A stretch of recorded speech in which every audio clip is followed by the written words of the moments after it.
Namaskar and hello everyone. Welcome to University Plus. I'm Kajal Yadav.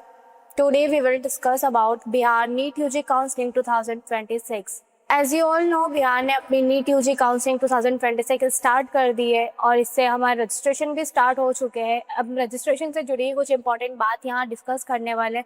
इसके साथ ही हम round 2 से रिलेटेड भी कुछ इंपॉर्टेंट पॉइंट को यहाँ कनेक्ट करने वाले हैं। सो एंड तक इस वीडियो में जरूर बने रहें। तो देखिए, बिहार यूजी एमएससी काउंसलिंग के through MBBS, BDS, BVSc, AH and BFSc course में एडमिशन दिया जाता है। और सबसे इम्पोर्टेंट बात, BCECE बोर्ड ने बताया है कि इस काउंसलिंग में कुल 4 राउंड होने वाले हैं। फिलहाल राउंड 1 और राउंड 2 की डिटेल्स हमारे पास है, तो हम उसी से बात करने वाले हैं। बिहार ने अपने रजिस्ट्रेशन 10 अगस्त से ही स्टार्ट कर दिए। इसके बारे में हम बात प्रीवियस वीडियो में भी कर चुके हैं। और रजिस्ट्रेशन के लिए अभी फिलहाल हमें राउंड 1 के लिए एडमिशन के लिए साइट एक्टिव है, तो हमें यहीं पर इसी विंडो पर अभी हमें काम करना है और अपनी साइट पर हमें फटाफट अपना रजिस्ट्रेशन प्रोसेस कंप्लीट करना है। ध्यान दीजिए, रजिस्ट्रेशन, एप्लीकेशन, सबमिशन और सभी प्रोसेस की लास्ट डेट 14 अगस्त रात 12 बजे तक ही रहने वाली है। इसके बाद स्क्रीन पे ध्यान दीजिए, कैंडिडेट की यूजीएमएससी रैंक कार्ड 16 अगस्त को जारी कर दी जाएगी और राउंड 1 के लिए चॉइस फिलिंग और लॉकिंग की लास्ट डेट 17 अगस्त रात 12 बजे तक रहने वाली है। इसीलिए कैंडिडेट्स रजिस्ट्रेशन के साथ साथ अपनी कॉलेज और कोर्स प्रेफरेंस को भी केयरफुली अभी से भर दीजिए। उसी से अपनी सारी प्रेफरेंस लिस्ट बना कर रखिए और रजिस्ट्रेशन उसी हिसाब से करिए। यही राउंड 1 में अगर हम रिजल्ट की बात करते हैं तो round 1 provisional seat allotment result हमें 20 अगस्त को जारी कर दिया जाएगा और राउंड 1 का अलॉटमेंट ऑर्डर 20 अगस्त से 27 अगस्त तक डाउनलोड किया जा सकता है। अगर आपको राउंड 1 में सीट अलॉट होती है तो उसके बाद डॉक्यूमेंट वेरिफिकेशन और एडमिशन की प्रोसेस 24 अगस्त से 27 अगस्त के बीच में चलने वाली है। इस चार्ट के थ्रू आप शेड्यूल पूरे अच्छी तरीके से समझ गए होंगे। अब हम नेक्स्ट बात करते हैं फ्रीज और फ्लोट से रिलेटेड, ठीक है, और कैसे एग्जिट आपको फ्री एग्जिट मिलने वाली है उसकी भी बात करते हैं। पर उससे पहले फ्रीज और फ्लोट में क्या डिफरेंस है और क्या रहने वाला है उसका प्रोसेस, वो समझ लीजिए। तो देखिए, जैसा आपको पता है कि अगर आपको सीट मिल चुकी है और सीट अलॉट होने के बाद आप उसी सीट पर एडमिशन लेना चाहते हैं तो आप वहां पर उस सिचुएशन में उसे फ्रीज कर सकते हैं। यही हमारा फ्रीज रहता है। उसके बाद में फ्लॉट क्या है वो भी समझिए। तो अगर आपको एडमिशन लेना है तो आप उसे फ्रीज कर देंगे, उस सीट को, मिली हुई सीट को। और फ्रीज कैंडिडेट को अलॉटेड इंस्टीट्यूट में फिजिकली जाकर ओरिजिनल डॉक्यूमेंट के साथ डॉक्यूमेंट वेरिफिकेशन और एडमिशन कंप्लीट करना होगा। उसके बाद वही, अगर आप राउंड 1 में सीट से बेटर ऑप्शन के लिए नेक्स्ट राउंड में अपग्रेड करना चाहते हैं तो वहां पर उस सिचुएशन में आप फ्लॉट के ऑप्शन को चुनेंगे। फ्लॉट कैंडिडेट्स का document verification online uploaded document के आधार पर किया जाएगा और उन्हें राउंड 1 में अलॉटेड इंस्टीट्यूट पर फिजिकली रिपोर्टिंग की जरूरत नहीं रहने वाली है। इसी चार्ट में एक थर्ड पॉइंट दिया हुआ है फ्री एग्जिट का, उस पॉइंट को भी आप क्लियरली समझ लीजिए। तो देखिए, फ्री एग्जिट क्या है। तो यहाँ फ्री एग्जिट का मतलब ये है कि अगर आपको राउंड 1 में सीट मिल जाती है लेकिन आप उस सीट पर एडमिशन नहीं लेना चाहते हैं तो आप 3 सितंबर से 4 सितंबर के बीच फ्री एग्जिट वहां पर कर सकते हैं। इस सिचुएशन में राउंड 1 की सीट छोड़ने पर सिक्योरिटी डिपॉजिट फॉरफिट नहीं होगा और कैंडिडेट राउंड 2 में पार्टिसिपेट भी कर पाएंगे। लेकिन ध्यान रखिए, एग्जिट करने के बाद में आपकी जो प्रीवियस सीट थी वो नल एंड वॉइड हो जाएगी, उसका फिर आपका उससे कोई रिलेशन नहीं रहने वाला है।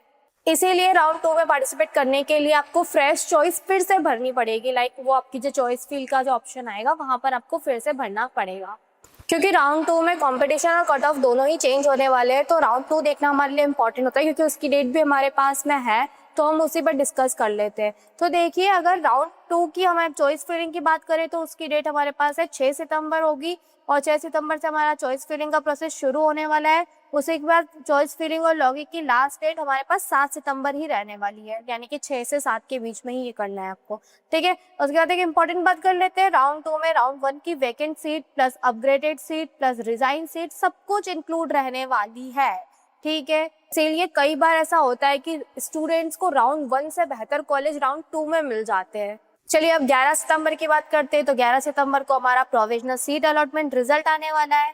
वहीं राउंड 2 में अलॉटमेंट ऑर्डर 14 से 15 सितंबर को डाउनलोड किया जा सकता है। जो आपका अलॉटमेंट ऑर्डर का आएगा वो आपको 14 से 15 सितंबर के बीच में डाउनलोड करना है, ठीक है। उसके बाद ही राउंड 2 की डॉक्यूमेंट वेरिफिकेशन की डेट की बात करें और एडमिशन प्रोसेस 15 सितंबर से 18 सितंबर के बीच में चलने वाले हैं।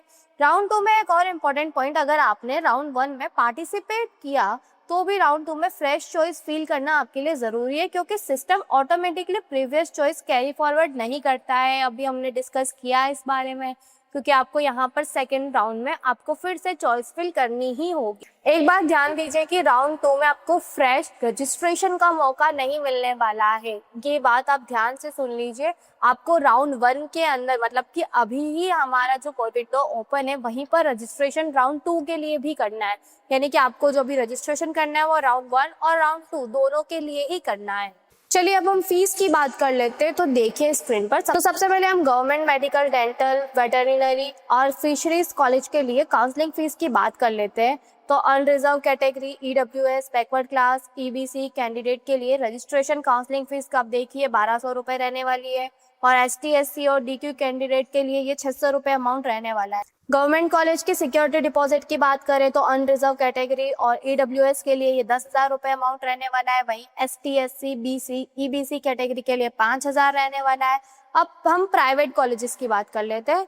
तो यहाँ पे एक इम्पॉर्टेंट करेक्शन है। तो अब हम प्राइवेट कॉलेजेस की बात कर लेते हैं। तो प्राइवेट कॉलेजेस के लिए सिक्योरिटी डिपॉजिट अमाउंट हमारा 2 लाख रुपए रहने वाला है। प्राइवेट डेंटल कॉलेजेस के लिए ये 50,000 रुपए रहने वाला है। ये सिक्योरिटी डिपॉजिट रिफंडेबल है, लेकिन रिफंड काउंसलिंग रूल्स के अकॉर्डिंग भी फॉलो होगा। यानी कि रिफंड कभी मिलेगा जब आप एक सही तरीके से अपना रजिस्ट्रेशन करते हैं, ये सारे स्टेप सही तरीके से फॉलो करते हैं। अगर वहाँ आपकी मिस्टेक रहती है तो फिर आपको रिफंड नहीं मिलता है, तो ये आपको ही, आपकी ही गलती होगी, उसके कॉन्सिक्वेंसेस आपको ही भुगतने पड़ेंगे। देखिए पेमेंट करने से पहले ऑफिशियल जो टेबल है उसको चेक जरूर कर लीजिए, फी टेबल जो हमारे पास रहने वाली है। क्योंकि अगर आप गवर्नमेंट और प्राइवेट दोनों ही कॉलेजेस को अपने यहाँ प्रेफरेंस में डालने वाले हैं तो वहाँ पर चेंजेस आपको जरूर देखने को मिल सकते हैं, इसीलिए आप फी टेबल को जरूर चेक कर लीजिएगा। चलिए पेमेंट से जुड़ी एक और इम्पॉर्टेंट बात कर लेते हैं। तो सबसे पहले ये है कि काउंसलिंग और सिक्योरिटी डिपॉजिट का जो पेमेंट रहने वाला है वो ऑनलाइन मोड से ही किया जाएगा। Debit card, credit card, net banking या यूपीआई के थ्रू होने वाला है, ठीक है। वही चॉइस फिलिंग की बात कर लेते हैं। तो वहाँ आपको चॉइस फिलिंग अपने प्रेफरेंस के अकॉर्डिंग करनी है। चॉइस फिल करने के बाद आपको लॉकिंग का ऑप्शन मिल रहा है, तो वहाँ पर आपको चॉइस फिल करने के बाद उसे लॉक भी करना है। बट राउंड 2 में आप जब चॉइस फिलिंग करते हैं तो कट ऑफ रैंक और प्रीवियस ईयर जो भी कट ऑफ रही हुई है उन सबको देखकर ही चॉइस फिल करें, क्योंकि राउंड 2 में आपको गलती नहीं करनी है। राउंड 2 में आपको, अगर आप गलती करते हैं तो आप अच्छे कॉलेज मिस कर जाएंगे।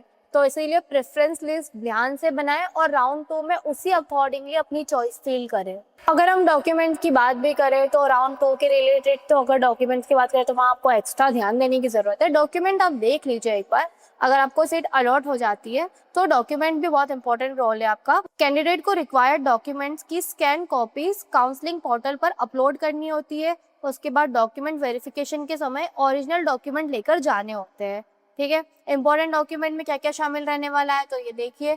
डॉक्यूमेंट में शामिल है नीट यूजी का एडमिट कार्ड, स्कोर कार्ड, उसके बाद 10th और 12th की मार्कशीट सर्टिफिकेट जो आपके थे, उसके बाद आपका रेजिडेंटल या फिर आपके पास जितने भी रिजर्वेशन से रिलेटेड सर्टिफिकेट है जिसके लिए भी आप एप्लीकेबल है, वो सारे सर्टिफिकेट्स वहाँ पर रिक्वायर्ड रहने वाले हैं। एक बात का स्पेशली ध्यान रखिए, पहले से ही हाई क्वालिटी स्कैन अपने पास रखिए, क्योंकि क्या होता है राउंड 1 में भी बहुत सारे स्टूडेंट ऐसे होते हैं जो कि डॉक्यूमेंट ब्लर होते हैं या फिर रीडेबल नहीं होते, इस वजह से रिजेक्ट हो जाते हैं।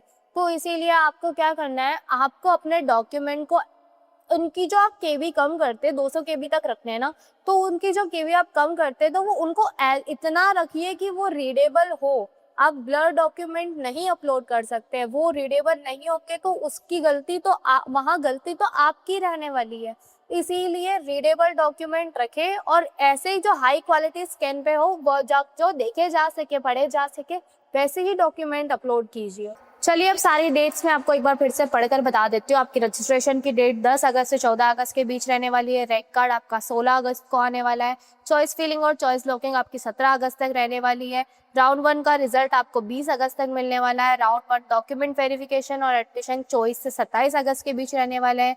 राउंड 1 की फ्री एग्जिट 3 से 4 सितंबर के बीच में रहने वाली है। वही राउंड 2 की चॉइस फिलिंग 6 से 7 सितंबर और राउंड 2 का रिजल्ट 11 सितंबर।